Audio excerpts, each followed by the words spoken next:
Morning love நண்பர்களே, இன்னைக்கு டே 7. என்னோட லெசன் நோ மோர் எக்ஸ்கியூசஸ். ஏன்னா நேற்றே நான் கிரவுண்டுக்கு வரல, ஸோ அதுக்கு நான் எக்ஸ்கியூஸ் சொல்லியிருந்தேன், குக்கிங் பண்ணதுனால டைம் இல்லை அப்படின்னு சொல்லிட்டு. ஸோ இன்னைக்கு அதே தப்பை பண்ணிடக்கூடாது, எக்ஸ்கியூஸ் எதுவுமே சொல்லக்கூடாது அப்படின்ட்டு இருந்தேன். இன்னைக்குமே டைம் ஆயிடுச்சு, 7:10 ஆயிடுச்சு இங்கே வர்றதுக்கு. நான் எகைன் 20 மினிட்ஸில் போய் ஆகணும். ஆனாலும் நான் வந்திருக்கேன். ஏன் அப்படின்னா எக்ஸ்கியூஸ் சொல்லக்கூடாது அப்படிங்கிற ஒரே ரீசனுக்காக. நான் ஒர்க் அவுட் இன்னைக்கு பண்ண போகிறது கிடையாது, ஜஸ்ட் கிரவுண்டுக்கு வந்திருக்கேன். ஒரு ரவுண்ட் அடிப்பேன், எகைன் நான் வீட்டுக்கு கிளம்பி போயிடுவேன். ஏன்னா எனக்கு கிளாஸ்க்கு டைம் ஆயிடுச்சு. இங்கே பாருங்கள்.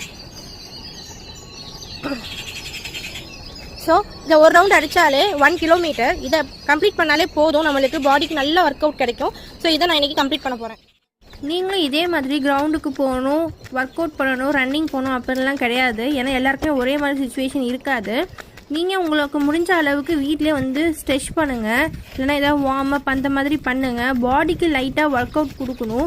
ஏன்னா மசில்ஸ் அப்போ தான் ரொம்ப டைட்டன் ஆகி நீங்கள் ரொம்ப ஸ்ட்ரென்த்தாக இருப்பீங்க. ரொம்ப ஏஜ் ஆனாலும் உங்களுக்கு அது வந்து ஹெல்ப் பண்ணும். இப்போ அதோட ரிசல்ட் தெரியாது, ஆனால் போக போக கண்டிப்பாக உங்களுக்கு அதோட ரிசல்ட் கண்டிப்பாக தெரியும். ஸோ அதனால் நீங்கள் இப்போ ஒர்க் அவுட் பண்ணுறது ஃப்யூச்சருக்கு கண்டிப்பாக ஒர்க் ஆகுன்ற ஒரு தாட்டில் நீங்கள் அதை பண்ணுங்கள். 1 ரவுண்ட் அடிச்சு முடிச்சிட்டேன். 7:30 ஆயிடுச்சு. நான் வீட்டுக்கு போய் கிளம்பிட்டு உங்களை மீட் பண்ணுறேன். வீட்டுக்கு வந்து குளித்து கிளம்பி ரெடியாகிட்டு டிஃபன் பாக்ஸ்லாம் பேக் பண்ணிவிட்டு வீட்டெல்லாம் பூட்டிட்டு கிளாஸ்க்கு கிளம்பிட்டேன். இதுக்கப்புறம் மார்னிங் கிளாஸ் போயிட்டு ஈவினிங் ரிட்டன் வரது தான். இதுக்கு நடுவில் உங்களுக்கு ஒன்று சொல்லணும்னு நினச்சேன். என்ன அப்படின்னா, எப்போதுமே மற்றவங்கள பார்த்து பெருசாக அவங்க மாதிரி வரணும் அப்படின்னு சொல்லிட்டு பெருசாக ஸ்டார்ட் பண்ணாதீங்க. அவங்களுமே ஃபஸ்ட்டு சின்ன சின்னதாக ஆரம்பித்து அவங்களோட அந்த சின்ன சின்ன ரிசல்ட்ஸ் தான் வந்து பெரிய அச்சீவ்மெண்ட் அவங்களுக்கு கொடுத்துருக்கும்.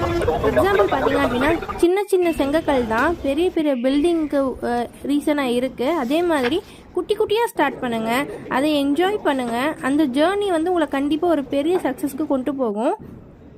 இன்றைக்கி ஃபுல் டேன்றதுனால லஞ்சும் சாப்பிட்டுட்டு போய் பக்கத்தில் அதே காஃபி ஷாப்பில் காஃபி குடிச்சிட்டு வந்து ஃப்ரீ டைமில் வந்து என்னோடய நோட்ஸை வந்து ரிவைஸ் பண்ணிகிட்டு இருந்தேன்.